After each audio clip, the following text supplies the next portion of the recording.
Bom dia a todos. Oi, Edman. Vamos começar com uma chamadazinha, né? Só entrar aqui no sistema.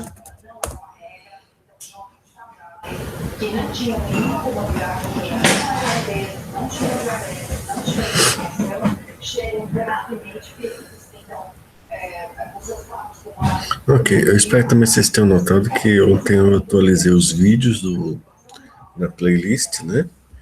E os slides. Vocês já estão com os slides até acho que talvez até o da aula de quinta-feira, tá? Eu vou mandando mais durante a semana. Tá bom? Talvez demore um pouquinho de hoje também, que tem uns relatórios para entregar aqui no FPB, mas parte do nosso trabalho também, né? Não se incomodem com isso, vai dar tudo certo. Adma, tá por aqui? Adma. Aniele. Presente.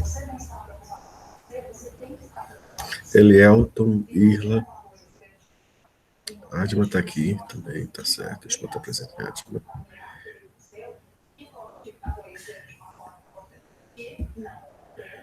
Ok, Elielton, Irla tá aqui.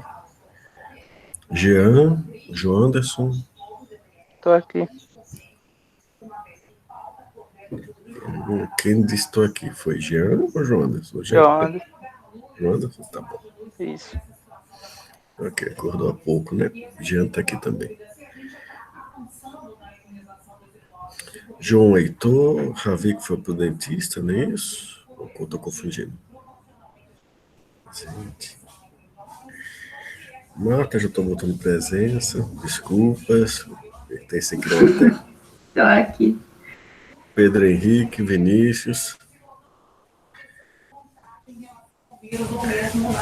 Sim, foi Ravik. Pedro Henrique, Vinícius. Obrigado, Daniele. Valmor.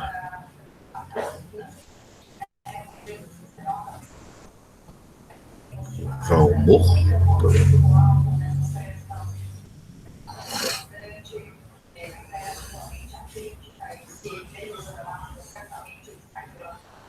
Vamos nós. Começar com historinha, depois a gente já começa a aula. Quando eu estava em Cornell, pediram-me que desse uma série de palestras, uma vez por semana, em um laboratório de aeronáutica em Buffalo. Cornell fez um acordo com o laboratório, que incluía palestras noturnas sobre física serem dadas por alguém na universidade. Já havia alguém fazendo isso, mas havia queixas, então o departamento de física procurou um nome. Era um jovem professor naquela época e não conseguia dizer não muito facilmente, assim concordei em fazer. Eles me mandaram para Buffalo por uma linha aérea que era composta de uma aeronave. A linha aérea era a Hobson Airlines, que mais tarde passou a se chamar Mohawk Airlines. E eu me lembro que na primeira vez que viajei para Buffalo, o Sr. Hobson era piloto. Ele tirou o gelo das asas e voou. No geral, não gostei da ideia de ir para Buffalo toda quinta-feira à noite. A nós estavam pagando $35, além das minhas despesas. Eu era um fruto da depressão. E imaginei que eu não usaria os $35, o que era quantia razoável naquela época. De repente, tive uma ideia. Percebi que o propósito de $35 era tornar a viagem para Buffalo mais atraente. E a forma de fazer isso era gastar o dinheiro. Assim, decidi gastar os $35 para divertir-me toda vez que fosse para Buffalo e ver se eu conseguia fazer com que a viagem valesse a pena. Eu não tinha muita experiência com o resto do mundo. Sem saber, para começar a pedir um motorista que me pegou no aeroporto para levar aos bons pontos para divertir em Buffalo. Ele foi muito prestativo e eu não me lembro do nome dele, Marcuso. Ele dirigiu o carro número 169. Eu sempre o chamava quando chegava no aeroporto nas quintas-feiras à noite. Como ia fazer minha primeira palestra, perguntei a Marcuso, onde tem um bar interessante no qual as coisas acontecem. Eu achava que as coisas aconteciam nos bares. O Alibi Room, ele disse, é um bom lugar, movimentado, onde você pode encontrar uma porção de gente. Eu levo lá depois sua palestra. Depois da palestra, o Marcuso me pegou e levou-me para o Alibi Room no caminho. Eu disse, você vai ter que pedir para alguém um multiplique. Qual é o nome de um bom whisky? Peça um black and white e um copo de água. Ela aconselhou. O Alibi Room era um lugar elegante, com porção de gente e muitas coisas para fazer. As mulheres vestiam peles, todas gentis, os telefones tocavam o tempo todo. Foi até o bar pedir um black white e um copo de água. O garçom era muito simpático. Rapidamente encontrou uma bela mulher para sentar ao meu lado e apresentou-me a ela. Paguei uma bebida para ela, gostei do lugar e resolvi voltar na semana seguinte. Toda quinta-noite ia para Buffalo e ia levar pelo carro menor para a minha palestra, e daí para o Alibi. Eu estava no bar e pedi meu Black White com um copo de água, e depois alguém, semanas disso, chegou um ponto que assim que eu entrava no bar, antes de chegar ao bar, já tinha um Black White e um copo com água esperando por mim. Eu disse sempre, senhor. Era o cumprimento do garçom. Eu tomava tudo de um só gole para mostrar que era valente. Como eu havia visto nos filmes. Depois ficava sentado cerca de 20 minutos antes de beber água. Depois de um tempo já nem precisava mais de água. O garçom sempre via que a cadeira vazia no lado era rapidamente ocupada por uma bela mulher. E tudo começava bem de novo, mas um pouco antes do bar fechar, todos estavam indo para algum lugar. Eu pensava talvez porque eu estava bastante bêbado naquela altura. Uma vez quando a Libre Voon estava fechando, a garota para a qual eu estava pagando os drinks aquela noite sugeriu que fosse outro lugar onde ela conhecia uma porção de gente. Era o segundo andar de algum outro prédio que não parecia de forma alguma ter um bar lá em cima. Todos os bares de Buffalo tinham de fechar às duas horas. Todo mundo que estava nos bares ia para a casa grande sala do segundo andar e ficava numa boa, e legalmente, é claro. Tentei a forma de descobrir nos bares e observar o que estava acontecendo sem ficar bêbado. Uma noite vi o cara, estava lá um tempão no bar e pediu um copo de leite. Todo mundo sabia qual era o problema dele. Ele tinha uma úlcera, pobre sujeito. Isso me deu uma ideia. Chega uma vez no livro ruim, o caso disse, eu disse sempre, senhor, não, Coca-Cola, só uma Coca-Cola, eu digo, com um olhar desapontado. As outras pessoas juntas ao meu redor e solidarizam-se. Eu estava sem beber há 3 semanas, diz alguém. É realmente muita coragem. Digo que é realmente muita coragem, diz outra pessoa. Todos me cumprimentaram. Agora estava sem beber, tinha coragem de entrar naquele bar, com todas suas tentações e simplesmente pedir a Coca-Cola. É claro que era porque eu tinha que ver meus amigos, e eu mantive isso por um mês. Era realmente um sujeito valente.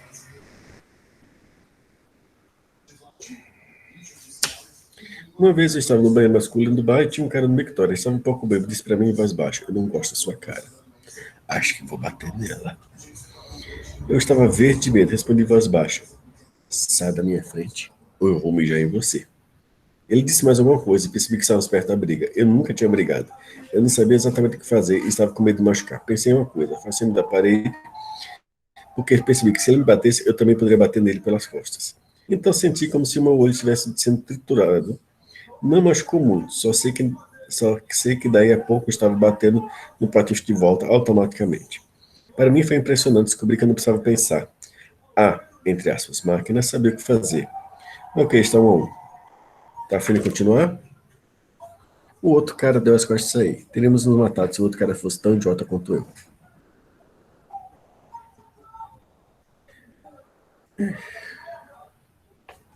Bom, ele continua a história, está perto de acabar, no meio da aula. Tá bom? Mas vamos voltar para C++, o nosso mundinho maravilhoso de C++. Só conferindo, vocês estão vendo o slide ou aquela tela de em breve?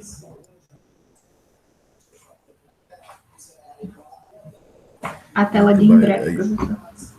Então, deixa eu cortar aqui. E vamos nós para C++. A gente vai falando e esquece. Ok, nosso último estudo foi o joguinho da forca, né? Que foi um exemplo de if else com vetores, vector, né? Estamos brincando com essas STLs.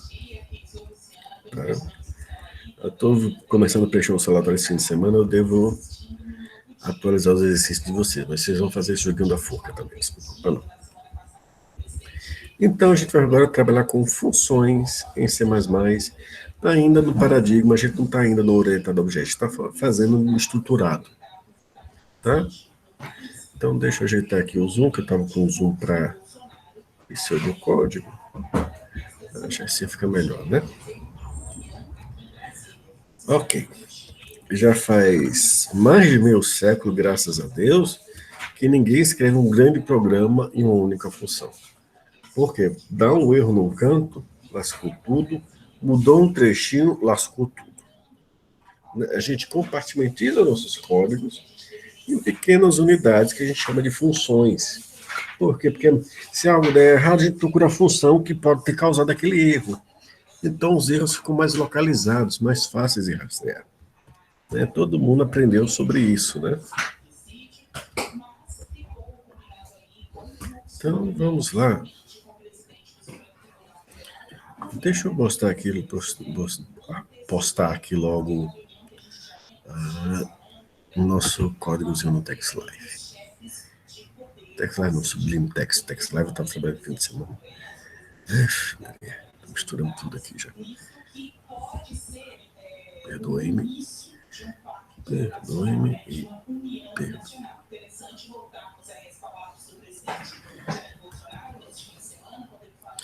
Okay. A primeira coisa que a gente vai ver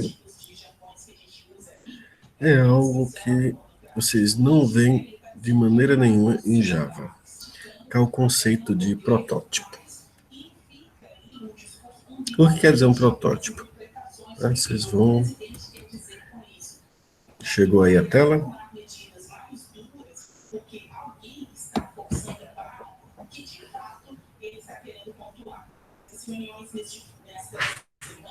Chegou, pronto.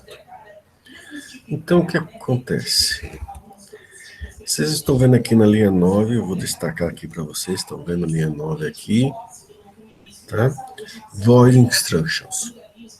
Ou seja, o nome de uma função, né, a primeira linha dela, com tipo de retorno, nome da função, parâmetros que recebe e um ponto e vírgula. O que isso quer dizer? Isso é um protótipo.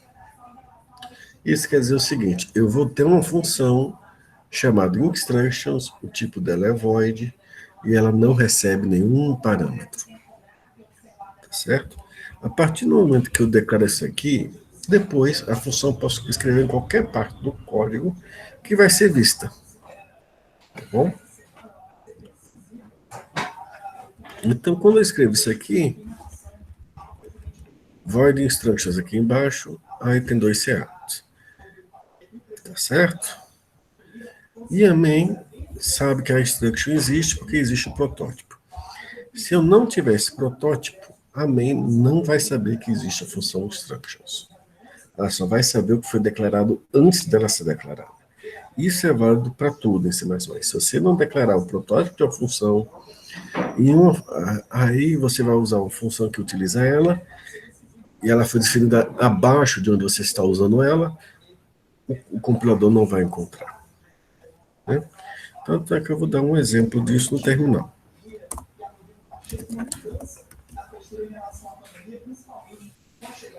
Tá? Eu vou compilar com o protótipo, depois eu vou tirar o protótipo e mostrar que só removendo o protótipo o código parou de compilar.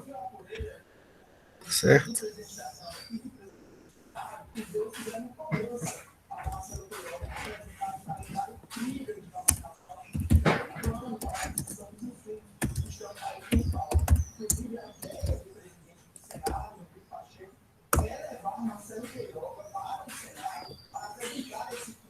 Compilou, tudo bonitinho, executar, executou.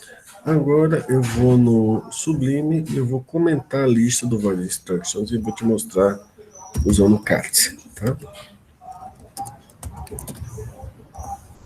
Ó, o Void Instructions, o protótipo, eu botei em comentário aqui. Tá bom? E agora quando eu vou dar a mesma instrução de compilação, erro. Instructions não foi declarado no escopo, ou seja, não estava visível no momento que ela foi utilizada. Certo? Então, e isso acontece não só em C++, mas em outras linguagens também.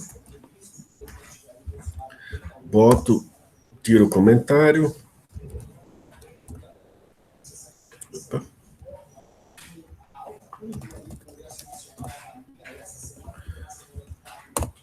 De repente compila. Tá certo? E isso vai servir para a questão da visibilidade, da função que você declarada abaixo, também. E a gente vai ver que isso vai me permitir um encapsulamento até maior do que se eu definir só privado e público nas funções de uma classe. Porque eu vou criar um arquivo que vai ser a biblioteca.h.hpp e eu vou declarar a classe e os protótipos da função da classe. E em outro código eu declaro as funções. Escrevo o corpo das funções.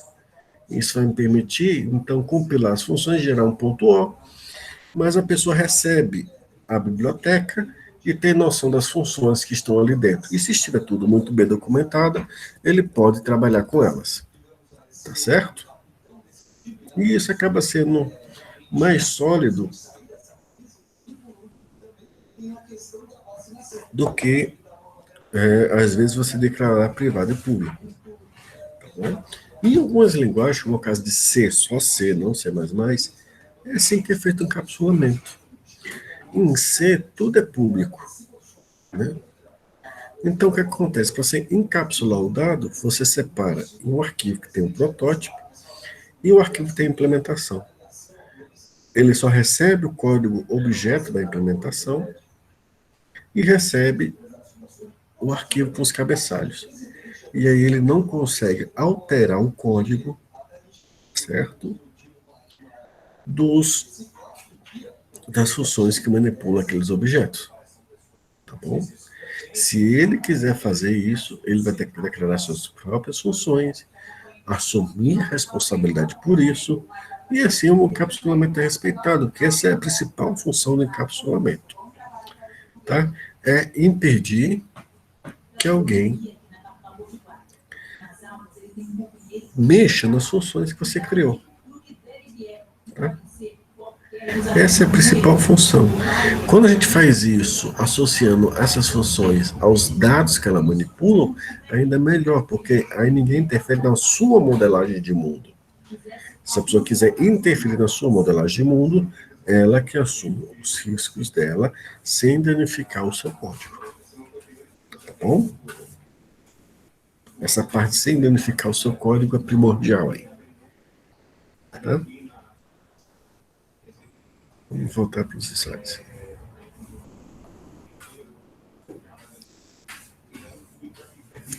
Entendido, gente?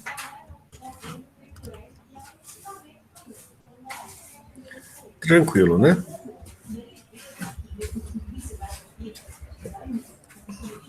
Tá? Então, o que é um protótipo? É o valor de retorno, o nome e o tipo dos parâmetros na ordem que ele vai receber. Uma coisa curiosa é que, desde que você receba os tipos de parâmetros, tá? Você pode até mexer no nome deles na hora de implementar. Não tem problema em C++. Tá bom? Escrever protótipos não é obrigatório. Ninguém, o compilador não, se você, deixa eu até fazer aqui um exemplo.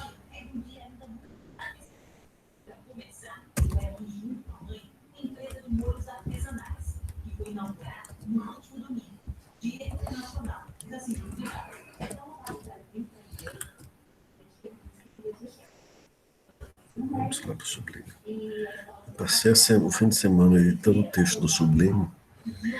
Aí agora estou só querendo falar. Sublime não, no TextLive, eu estou só agora querendo falar TechLive. TechLive.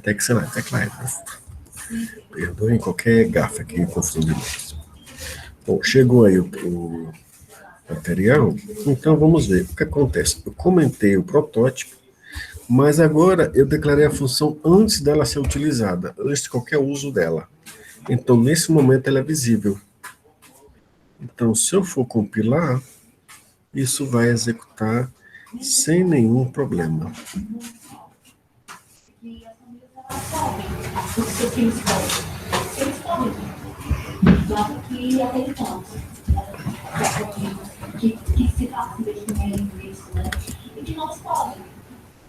Ok, acho que foi.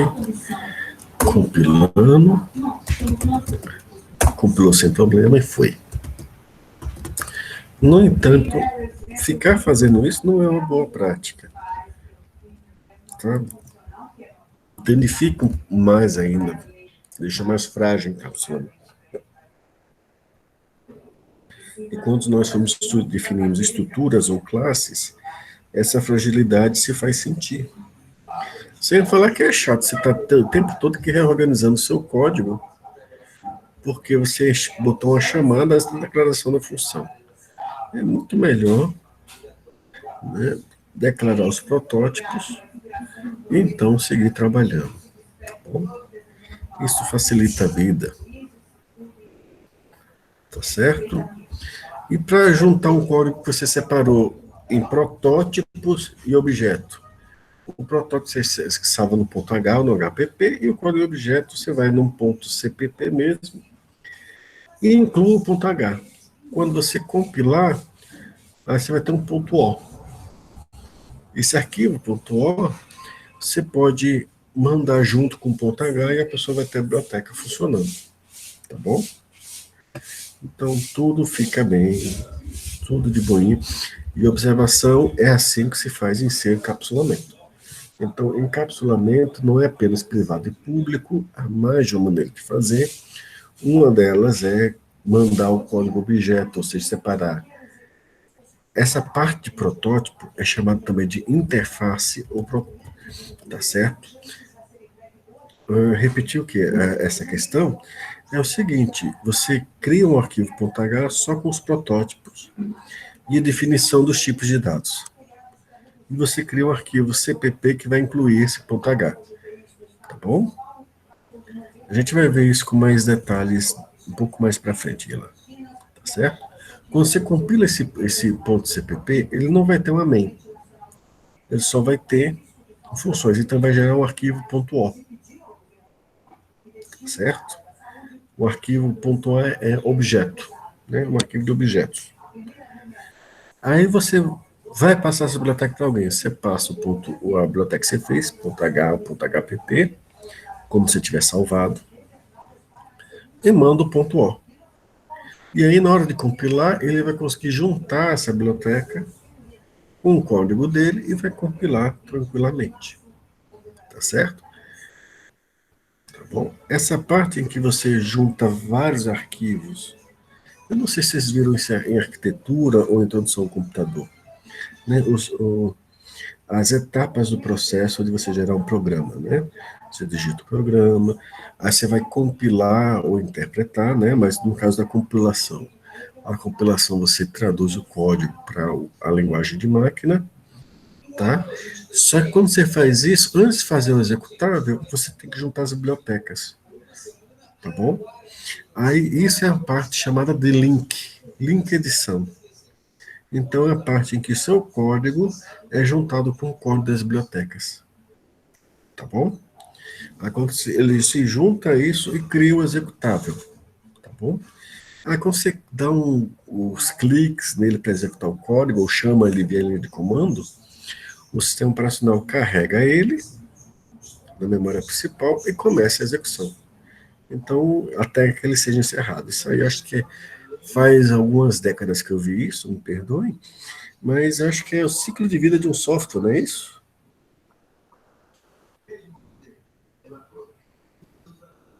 Não, ciclo de vida não, ciclo de execução de um software, perdoe. Ciclo de vida de um software, de engenharia de software, que tem lá aquele ciclo de vida dele, é outra história. Então, no texto dá o termo ciclo de execução de um software, né, de um programa. Deixa eu aumentar então aqui o volume do meu microfone. Melhorou, Jean Carlos? Tá bom assim? Pronto. Me alertem dessas coisas, que às vezes eu baixo um pouco o microfone até para ele não pegar muito som ambiente. Tá bom? Mas aí qualquer coisa a gente já faz os ajustes, viu? Para vocês são prioridade aqui. Ponto cada um de vocês. Tá certo? Só garantir que eu estou nos slides que a gente desviou um pouquinho o assunto e não deu confusão dele. Tá bom? Então, várias linguagens de programação, encapsulamento é feito, a gente vai ver isso na teoria disso, na separação de arquivos também. Ou só na separação de arquivos, ou com a separação de arquivos também. C++ você vai ter tanto a questão de definição de dados públicos, dados e funções públicas, privadas e protegidas, e você vai ter a questão da separação em arquivos. Tudo isso vai funcionar em C++. Tá bom? Em C vai ser a separação de arquivos apenas, por exemplo. Tá bom?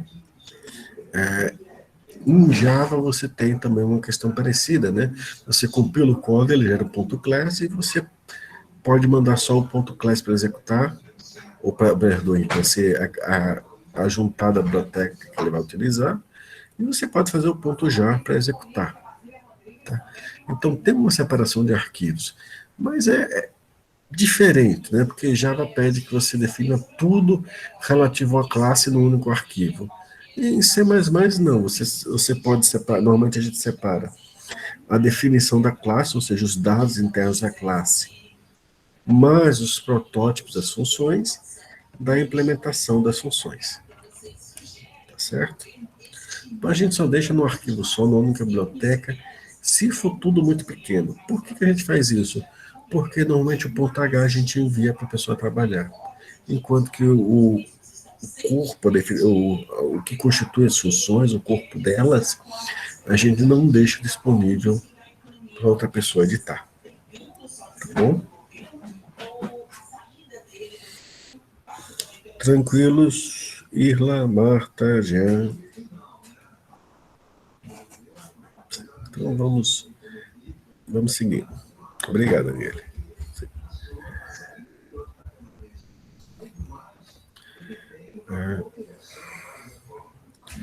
Vamos lá para o Sublime ASCII ESO.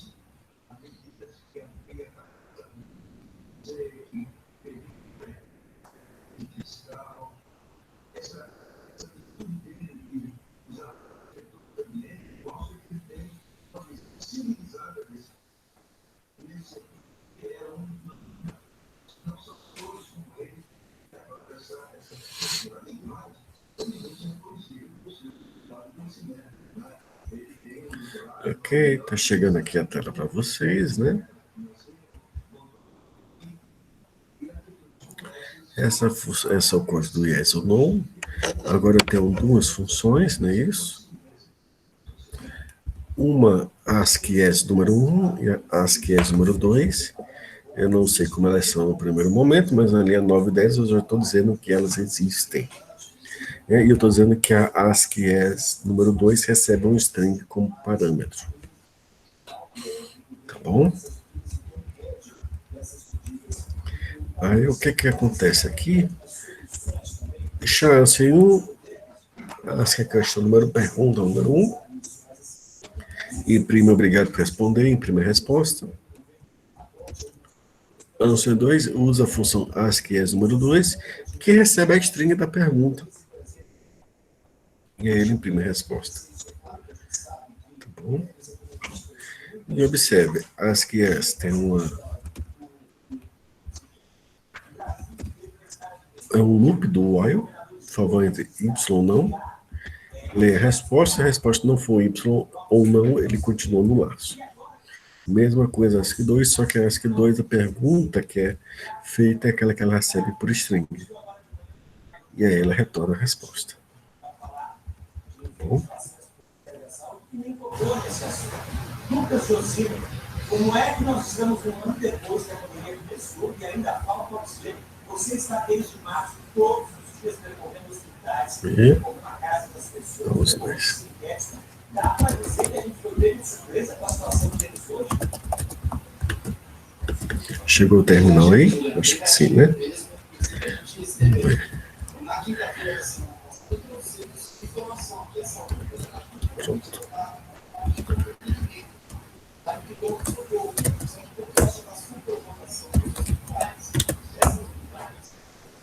Se eu digitar qualquer coisa para ti, não, ele continua no laço. Aí vai.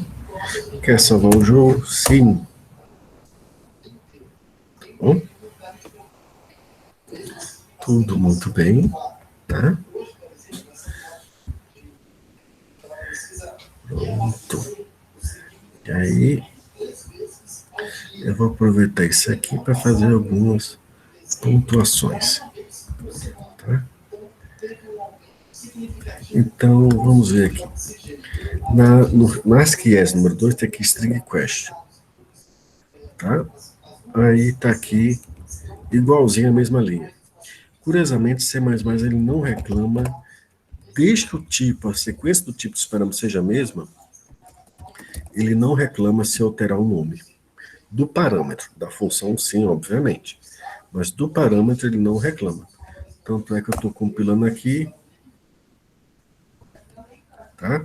E a única coisa que ele reclamou é porque o question que ele está usando aqui não foi declarado. Agora, se eu compilar de novo, passou. Pronto. E essa aqui é a mesma função que vai ser chamada aqui.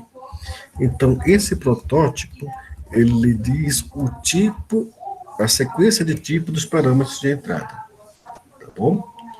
Mas ele não te obriga, na hora de escrever o corpo da função, a respeitar o nome dele. Não é porque ele não te obriga, é porque às vezes não é nem a mesma pessoa que escreve o código. O engenheiro de software, ele faz a explicação do software, aquela explicação que vocês estão vendo fazer em UML e nos diagramas de classe, você transforma no ponto H. E aí a pessoa que vai implementar, às vezes, não é a mesma pessoa que fez a especificação do software.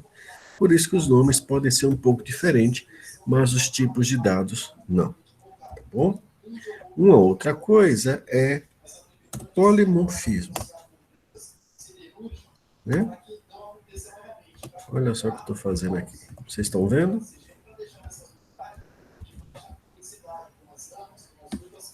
Eu estou alterando o ESCS 1 e ESCS número 2 para terem o mesmo nome. Tá certo? E isso me faz o polimorfismo, desde que... Oi, Vinícius. Desde que os tipos dos parâmetros ou o valor de retorno sejam diferentes. Tá certo? Você pode ter duas funções com o mesmo nome, mas ou o tipo dela, ou o valor de retorno dela, ou o valor de retorno dela, ou os parâmetros que ela recebe devem ser diferentes. Tá? Então, se eu for para o terminal e compilar isso aqui,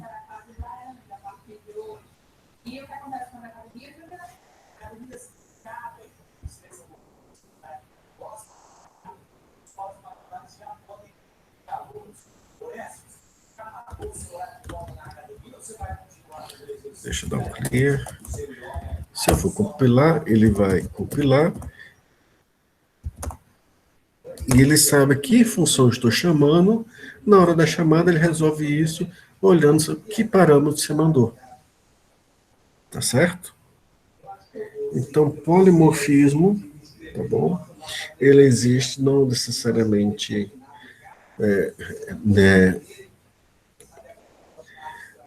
exclusivo de orientação a objetos, ele também existe no estruturado, tá bom? Então, isso aqui é outra informação de importância, tá? Vocês verem que coisa boa não tem só em orientação a objeto, não, tem em tudo que é canto. Coisa boa as pessoas gostam de replicar, tá certo? Só retorno aqui o nome das coisas que daqui a 6 meses, se eu usar esse exemplo de novo, quero ele funcionando. Okay. Tá bom? Funções void, você já conhece, não retorna nenhum valor, mas você pode usar um return, isso que você não retorne nada, é sem valor. Tá? Você não é obrigado a dar nomes aos parâmetros, mas pelo amor de Deus, dê. Porque quando você dá um nome para o parâmetro, você também está deixando claro para que ele serve. Tá?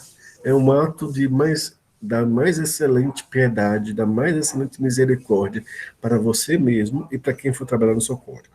Para você mesmo, porque depois, se você não colocar o nome dos seus parâmetros, 3 meses depois que você parou de trabalhar com código, você vai pegar ele.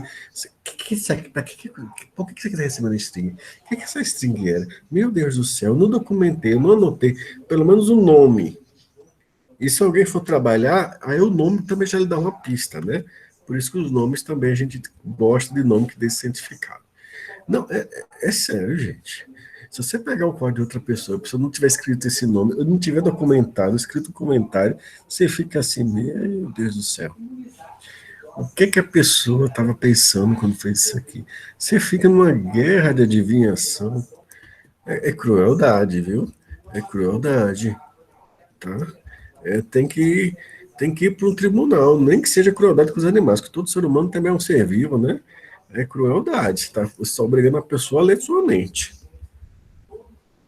Tá bom?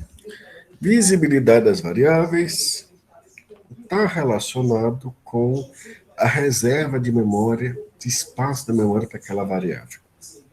Tá? Também indica quando é que essa reserva expira. Também está associado a isso.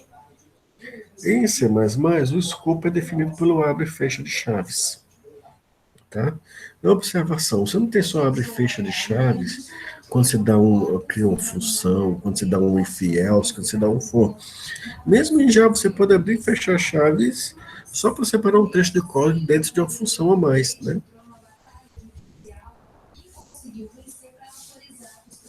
Pronto, aqui temos um exemplo de escopo. Deixa eu abrir aqui no Sublime.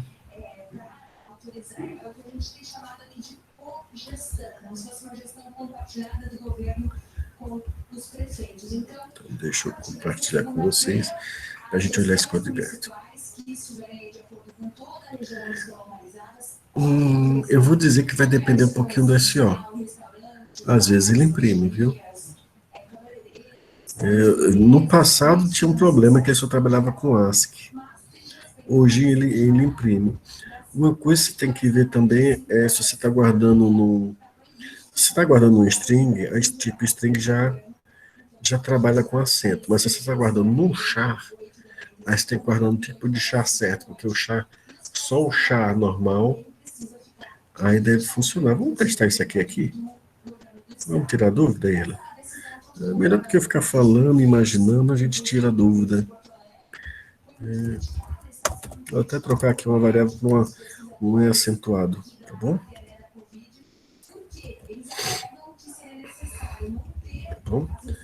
Mas deixa eu explicar isso aqui.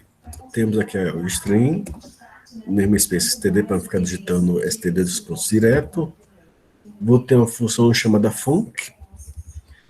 Temos aqui o cout com um testezinho do acento para a gente ver se imprime ou não. A chamada func, a gente vai ver o corpo lá embaixo. O valor da variável, e olha só aqui, um bloco definido dentro da main, sem ser uma função. Tá? Então, o que eu declarar dentro desse bloco, como por exemplo, esse int var10, tá? Então, esse int var só é válido daqui para baixo, e ele deixa de sumir esse 10 aqui, tá bom? E esse var5, ele é válido antes desse bloco, até antes dessa definição aqui. Tá certo? Isso é chamado ocultação de variável, tá certo?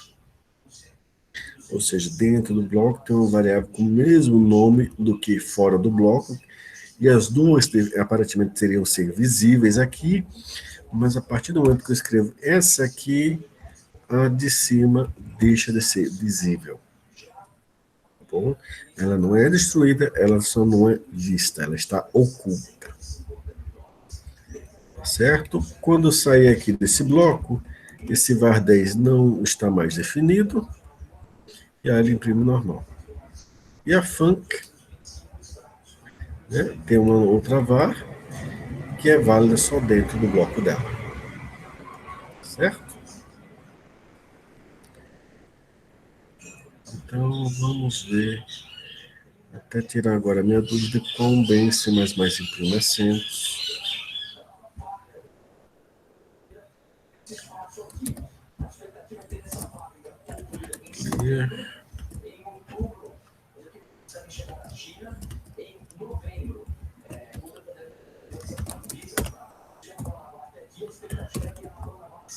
O acento ele imprimiu, tá aí.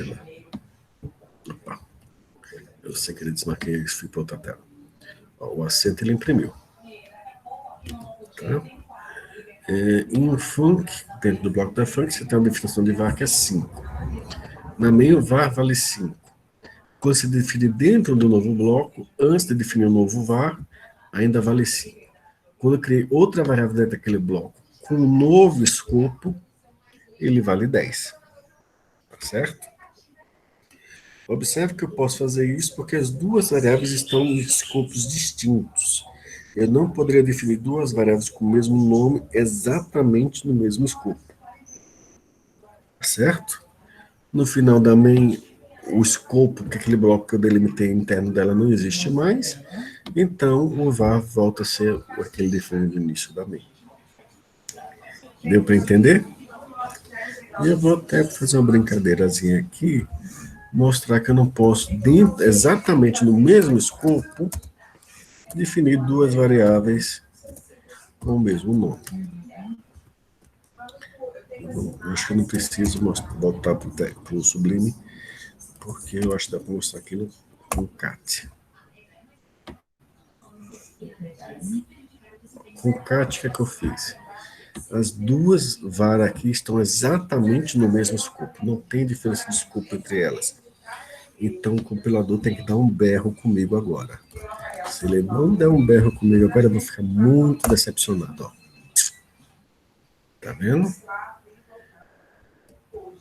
Observe que o mesmo acontece quando tem uma segunda var. Deixa eu ajeitar o código. Ou seja, agora só tem uma var aqui.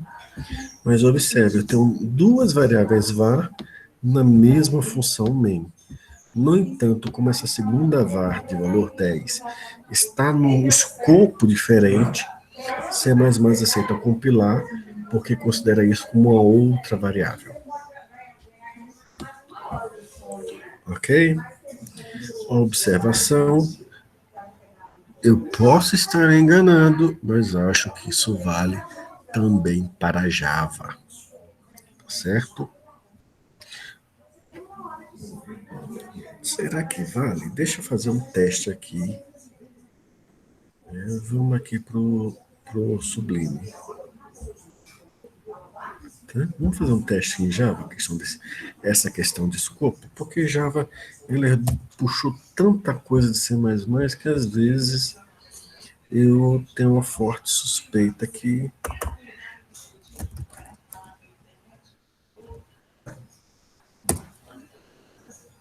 não precisa de import, não. Public class scope test.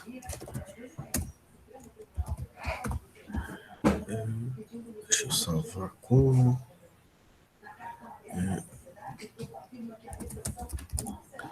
scope text.java.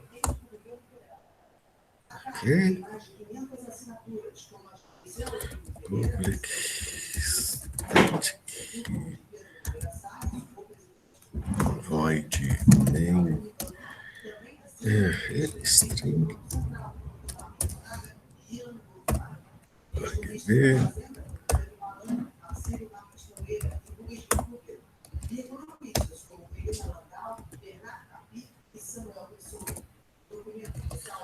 int a igual a 7 system.out. O print, no println não é minúsculo, né? Println, a gente vai de uma linguagem para outra, essa sintaxe. N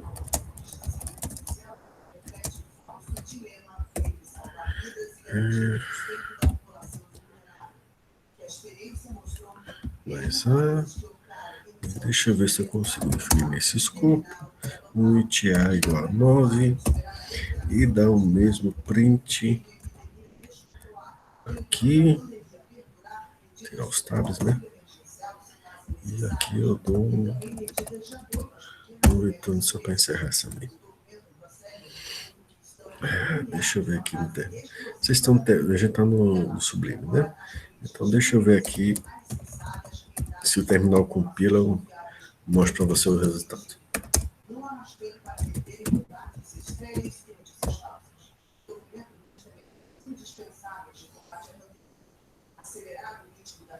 Não, ele reclama. Ele reclama. Tá? Já você pode ter esse outro escopo aqui, mas ele reclama de ter um outro inteiro aqui dentro. Então não compilou. Então Java não pode fazer isso. Bom saber. Tá? Mas C e C++ pode. Ok? Tranquilos?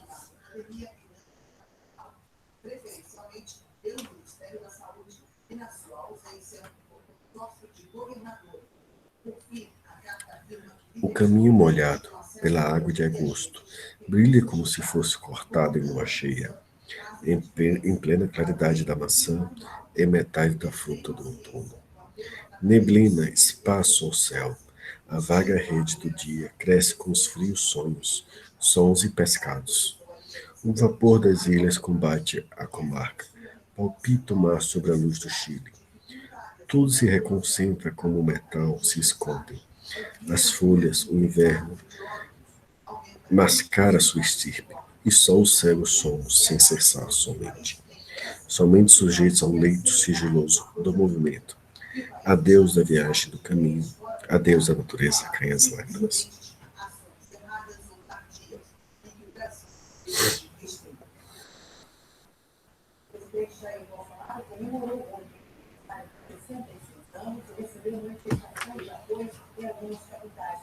Amor meu, o inverno regressa a seus quartéis, estabelece a terra seus donos amarelos, e passando a mão sobre um país remoto, sobre a cabeleira da geografia.